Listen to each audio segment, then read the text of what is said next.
ज्ञान एवं पाठ्यक्रम में हम पाठ्यक्रम निर्माण के सिद्धांतों के बारे में पढ़ रहे थे कि जैसे पाठ्यक्रम का निर्माण किया जाता है, पाठ्यक्रम का निर्धारण किया जाता है, तो पाठ्यक्रम के निर्धारण के समय किन सिद्धांतों का, किन नियमों का ध्यान रखना आवश्यक होता है।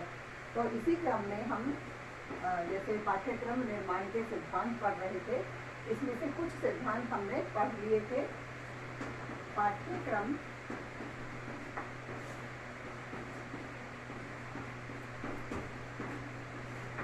निर्माण के सिद्धांत।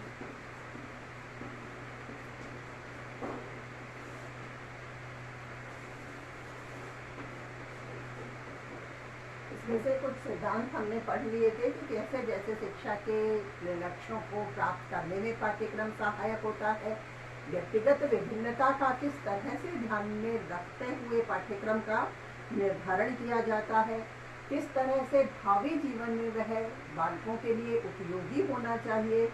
इस दृष्टि से भी पाठ्यक्रम के निर्माण के समय ध्यान रखा जाता है कि कैसे पाठ्यक्रम के आधार पर बालक अपनी शिक्षा का उपयोग करते हुए अपने भावी जीवन को सुरक्षित बना सकें और एक तरह से जो देश है, समाज है, राष्ट्र है, उसके लिए भी किस तरह से सेवा कार्य कर सके या अपनी भूमिका का निर्वहन कर सके। इस तरह से हमने पाठ्यक्रम के निर्माण के कई सिद्धांतों को पढ़ा है और आगे जैसे और जो सिद्धांत हैं उनको हम पढ़ रहे हैं। इससे पहले हमने संस्कृति के प्रसार का सिद्धांत पढ़ा था, जिसमें हमने पढ़ा था कि किस तरह से पाठ्यक्रम के आधार पर जो सामाजिक संस्कृति है, किस तरह से प्रत्येक समाज की अपनी संस्कृति होती है और पाठ्यक्रम के आधार पर ही वह अपनी संस्कृति को बालकों को उससे अवगत करवाता है, उसकी जानकारी देता है, पाठ्यक्रम के आधार पर ही अपनी संस्कृति से परिचित करवाता है। तो इस तरह से समाज की संस्कृति के हस्तांतरण का कार्य भी पाठ्यक्रम के माध्यम से संभव हो पाता है। इसीलिए संस्कृति के प्रसार के सिद्धांत को भी पाठ्यक्रम के निर्माण के समय ध्यान में रखा जाता है। अब इसी तरह से हम आगे बात करें, जैसे 8 सिद्धांत हमने पढ़ लिए थे। 9वां सिद्धांत है विकास का सिद्धांत। विकास का सिद्धांत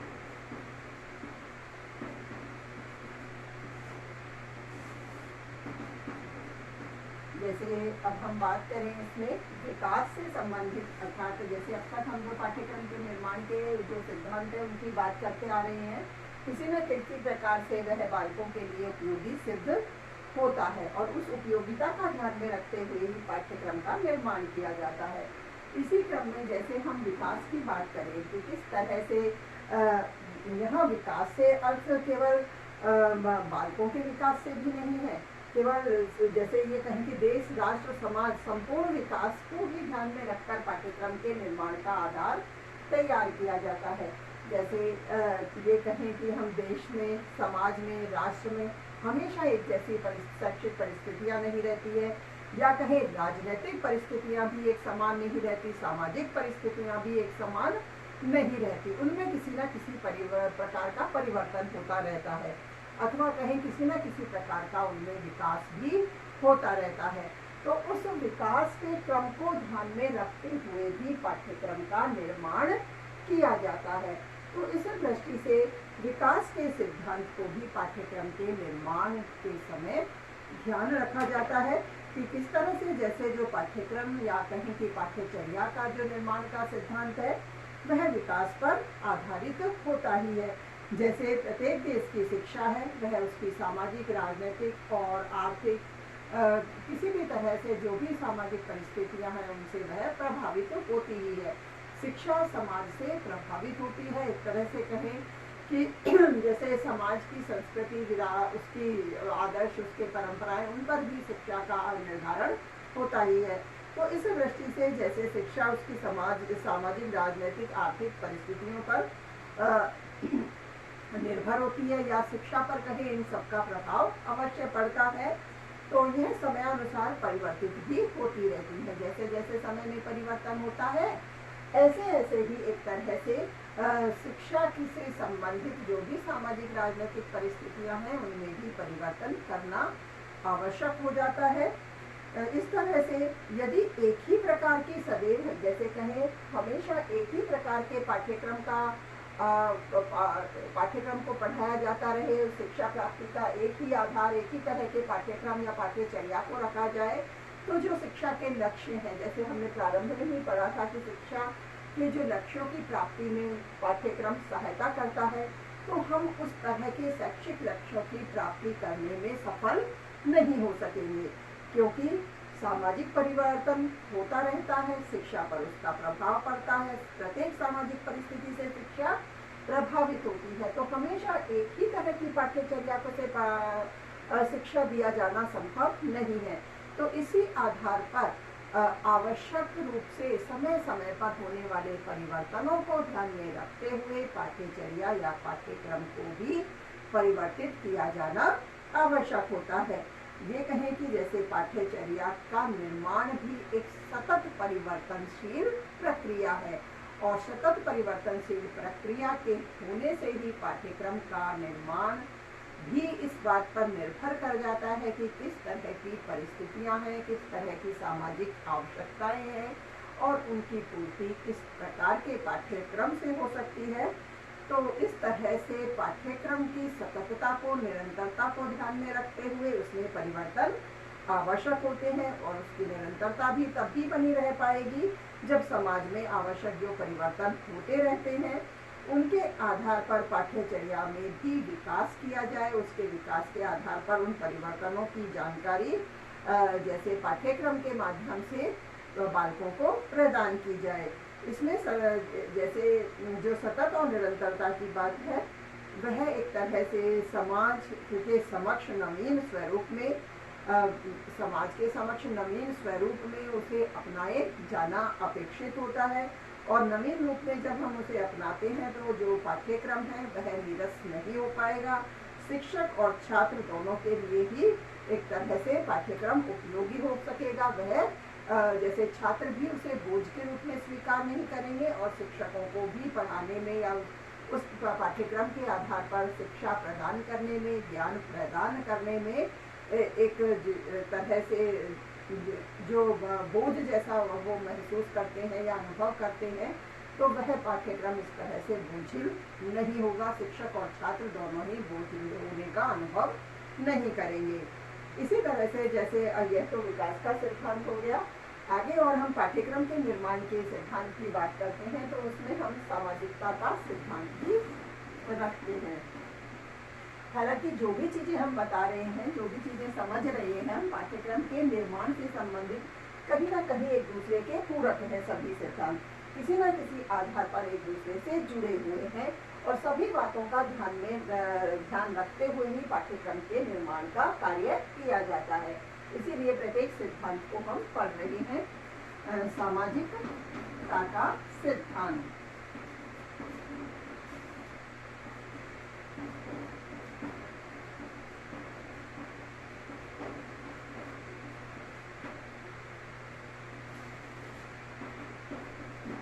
जैसे अब सामाजिकता से ही हमें बात स्पष्ट हो रही है, समझ में आ रहा है कि किस तरह से पाठ्यचर्या के निर्माण के समय पाठ्यचर्या जो निर्माता हैं, जो विशेषज्ञ हैं, वो सामाजिक परिस्थितियों और स्थानीय आवश्यकताओं का भी ध्यान रखते हैं।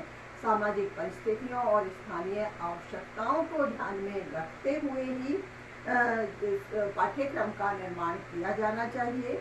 उस समय में सभी विशेषज्ञ जो सामाजिक एक तरह से कहें जो भी सामाजिक मान्यताएं हैं, आदर्श हैं, समस्याएं हैं या उस समाज की जो आवश्यकताएं हैं, उनको पाठ्यचर्या में भी यानी कहें कि पाठ्यक्रम में भी स्थान दिया जाना चाहिए।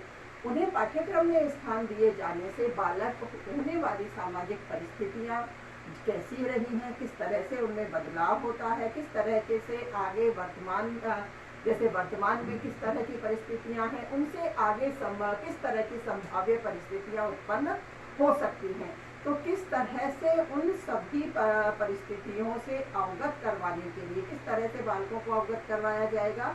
तो इस तरह से बालकों को उन सब परिस्थितियों का ज्ञान प्रदान करने के लिए पाठ्यक्रम में इन सभी आदर्शों, मान्यताओं, स्थानीय आवश्यकताओं का ध्यान पाठ्यक्रम में रखा जाना चाहिए या इनको स्थान पाठ्यक्रम में दिया ही जाना चाहिए।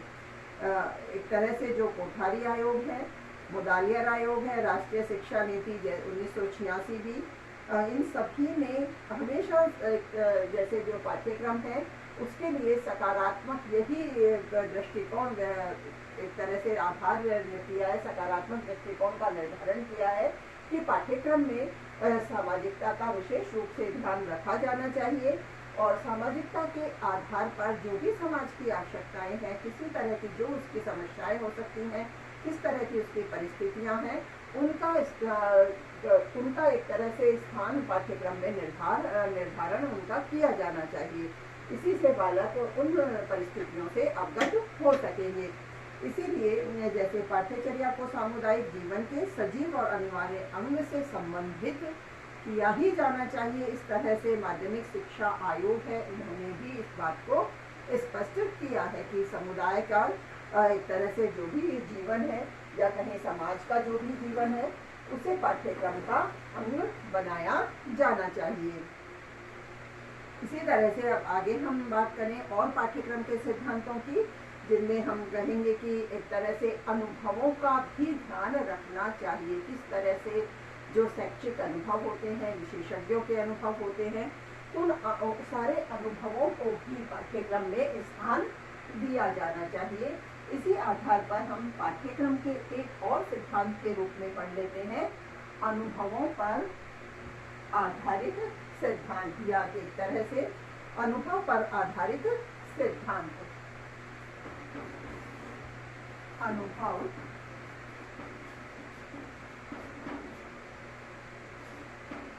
अनुभवों पर आधारित सिद्धांत।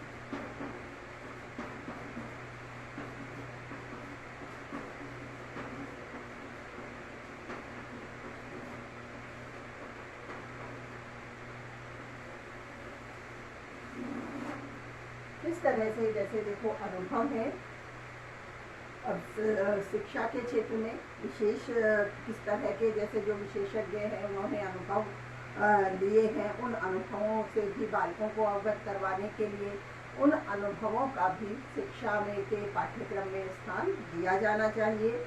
और शिक्षा जगत के अतिरिक्त तो बहुत सारे ऐसे अन्य महापुरुष या अन्य विशेषज्ञ, अन्य व्यक्ति भी हो सकते हैं जिनके जीवन से किसी न किसी प्रकार की शिक्षा या प्रेरणा बालकों को प्रदान की जाती है।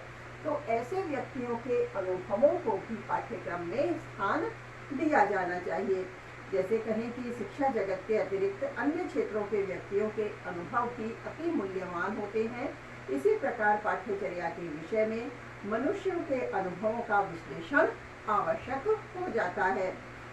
या कहें कि जैसे पाठ्यचर्या के अनुभवों को किस तरह से पाठ्यक्रम में स्थान दिया जाना चाहिए। आधुनिक समय में परंपरागत विषयों की महत्ता भी निर्धारित होती है। इस तरह से उन विषयों के महत्व का निर्धारण भी पाठ्यक्रम में किया जाना चाहिए। आज जैसे कि जो प्राचीन विषय रहे हैं उनका स्थान कई नवीन विषयों ने ले लिया है, लेकिन उन प्राचीन विषयों की क्या एक तरह से विशेषता रही होगी, किस प्रकार से बालकों के जीवन में उनका ज्ञान स्वाभाविक रूप से सहायक होता है, तो उन सब बातों का भी पाठ्यक्रम में स्थान निर्धारित होना चाहिए। इसीलिए हमने अनुभवों के सिद्धांत को भी पाठ्यक्रम के निर्माण के सिद्धांतों में रखा है। जैसे ये कहें कि कई सारे जैसे विद्यालय की क्रियाएं हैं, व्यावहारिकताएं हैं, प्रयोगशाला, पुस्तकालय, छात्र और अभिभावक और शिक्षकों के साथ औपचारिक और अनौपचारिक संबंध बनाए रखना, उनके अनुभवों को पाठ्यचर्या या पाठ्यक्रम में स्थान दिया जाना, इन सब से एक तरह से जो छात्र हैं उनका भविष्य भी निर्धारित होता है। भविष्य में छात्र को किस तरह की जो आवश्यक सूचनाएं प्राप्त करनी होती हैं, तो इस तरह के अनुभवों पर आधारित हम पाठ्यक्रम को जब पाठ्यक्रम में इन अनुभवों को शामिल करते हैं तो विद्यार्थी को भविष्य में जो भी सूचनाएं एक तरह से पाठ्यक्रम से ग्रहण करनी होती हैं उनकी प्राप्ति अपने इस पाठ्यक्रम से हो पाती है। तो इस आधार पर अनुभवों का भी पाठ्यक्रम में एक विशेष स्थान होता है और इसीलिए पाठ्यक्रम में अनुभवों का भी ध्यान रखा जाना चाहिए। अब हम बात करें आगे मूल्य आधारित सिद्धांत, जैसे किस प्रकार हमारे जो सामाजिक मूल्य हैं उनको किस तरह से प्राप्त किया जा सकता है, किस तरह से वे समस्त सामाजिक मूल्य बालकों में भी विकसित किए जा सकते हैं, उनके प्रति उनके एक तरह से उनकी जो विचारधारा है, उनका दृष्टिकोण है, उसे किस तरह से सकारात्मक किया जा सकता है। इस आधार को भी ध्यान में रखते हुए हमने सिद्धांत को रखा है कि जैसे मूल्यों पर आधारित सिद्धांत, इसे भी पाठ्यक्रम में स्थान दिया गया है।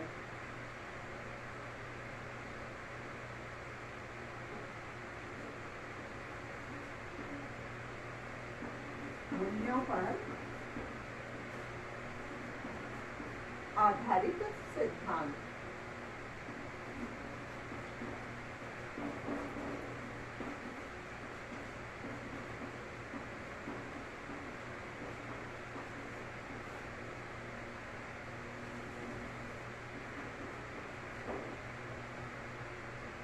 किस तरह से जो सामाजिक मूल्य हैं वो पाठ्यक्रम के माध्यम से प्राप्त किए जा सकते हैं।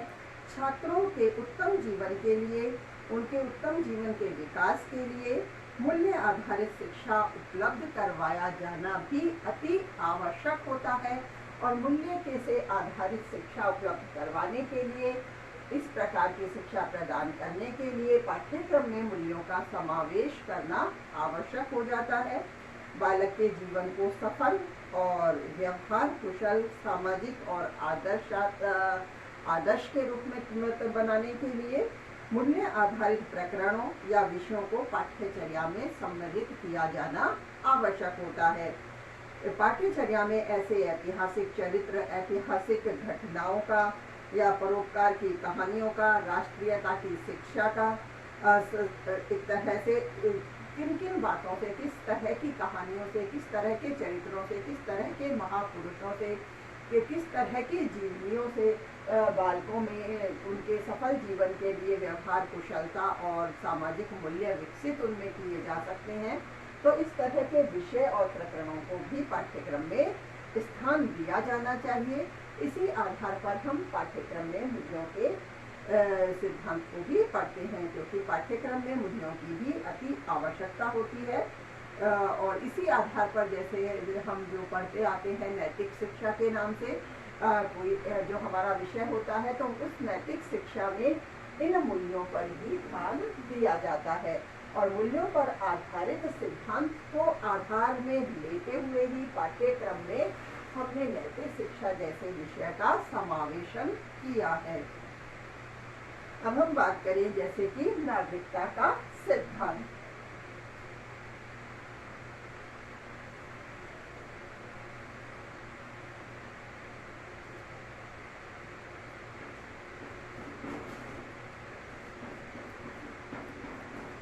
नागरिकता का सिद्धांत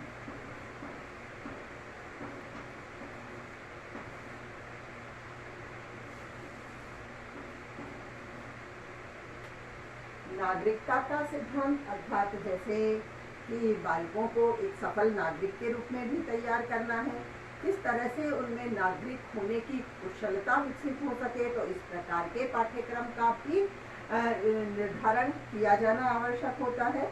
अब शिक्षा का जो हम लक्ष्य निर्धारित करते हैं, इसका सर्वोत्तम मुख्य लक्ष्य ही क्या होता है?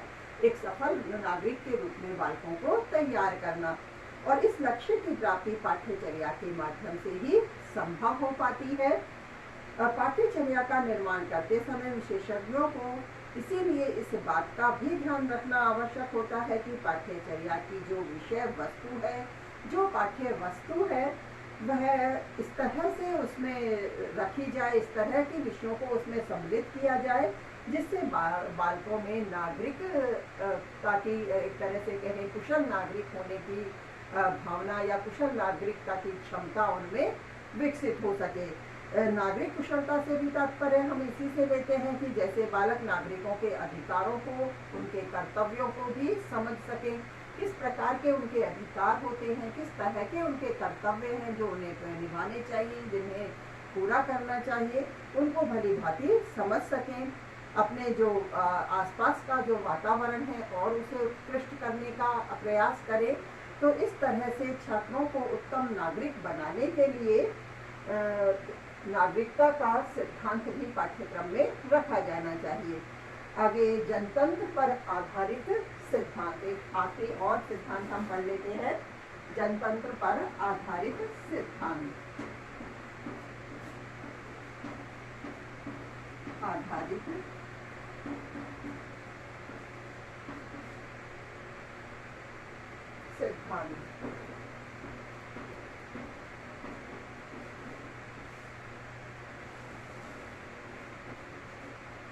जैसे कि जनतंत्र से हम भली भांति परिचित है, जो हमारा समाज है या कहे हमारे राष्ट्र में जनतंत्र लोकतंत्र ही शासन व्यवस्था कायम है। तो इस तरह से आधुनिक समाज में जो हमारी लोकतंत्रीय व्यवस्था प्रचलित है, तो इस व्यवस्था को और अधिक सुदृढ़ बनाने के लिए इससे जो भी बालकों को इसकी व्यवस्था के ज्ञान से परिचित करवाने के लिए भी इस प्रकार के पाठ्यक्रम का निर्माण या निर्धारण किया जाना चाहिए, जो लोकतंत्रीय व्यवस्था की जानकारी बालकों को या छात्रों को प्रदान कर सके। आज जैसे यह उद्देश्य है, एक तरह से इस तरह की व्यवस्था की जानकारी या इस तरह की शिक्षा का उद्देश्य भी किससे पूरा हो सकता है, इस प्रकार के पाठ्यक्रम से ही इस शिक्षा के उद्देश्य को पूर्ण किया जा सकता है। पाठ्यचर्या में इन बातों का ध्यान रखना चाहिए कि जिससे कि बालकों में इस तरह की लोकतंत्र के प्रति या कहीं राष्ट्रीयता के प्रति राष्ट्र भावना का या देशभक्ति भावना का विकास हो सके। इस जैसे जो विद्यालय है उसमें इन बातों का ध्यान रखना चाहिए कि किस तरह से प्रत्येक अभिक्रिया है या कहीं किसी तरह की जो व्यवहारिक क्रियाएं हैं उनके माध्यम से बालकों में जनतंत्रीय भाव विकसित हो सके। और इस तरह का क्षेत्र, यदि जनतंत्रीय भावना विकसित करने का किसी क्षेत्र की हम बात कर सकते हैं, तो वह क्षेत्र विद्यालय ही सबसे उपयुक्त क्षेत्र है। विद्यालय के अतिरिक्त ऐसा अन्य कोई क्षेत्र नहीं हो सकता जहां इस तरह की जनतंत्रीय भावनाओं का विकास बालकों में कर पाना संभव हो सके। इसीलिए पाठ्यचर्या में या कहीं पाठ्यक्रम में इस तरह की विषय वस्तु का समावेश किया जाना चाहिए, जिससे कि छात्रों में, विद्यार्थियों में जनतंत्रीय भाव विकसित हो सके। इस प्रक्रिया में शिक्षक और अभिभावक, जैसे बालकों को शिक्षक तो शिक्षा प्रदान करते ही हैं, लेकिन जब जनतंत्रीय भावनाओं की बात आती है तो वहाँ शिक्षकों को भी और शिक्षकों के साथ उनके अभिभावकों को भी इसमें योगदान करना चाहिए। और इसी दृष्टि से इसी आधार को ध्यान में रखते हुए पाठ्यक्रम में इस प्रकार की विषय वस्तु का भी समावेश हमें करना होता है। अब देखिए हमने कितने सिद्धांत, चौथे सिद्धांत पढ़ लिए हैं पाठ्यक्रम के निर्माण के। तो इस तरह से इन सिद्धांतों को ध्यान में रखते हुए शिक्षा में समस्त जैसे किसी भी आधार पर हम जिस पाठ्यचर्या का निर्माण कर रहे हैं, तो उसी आधार पर जिस तरह की शिक्षा हमें बालकों को प्रदान करनी है, उस शिक्षा की प्राप्ति हमें किस प्रकार के पाठ्यक्रम से हो सकती है। तो पाठ्यक्रम को निर्धारित करते समय बालक के सर्वांगीण विकास का ध्यान रखते हुए हमें एक तरह से इन सभी सिद्धांतों का ध्यान रखते हुए पाठ्यक्रम का निर्धारण करना चाहिए। यह सभी सिद्धांत शिक्षा में व्यवहारिक हैं, जिन्हें लागू करने से समस्याओं के समाधान में सहायता मिलती है।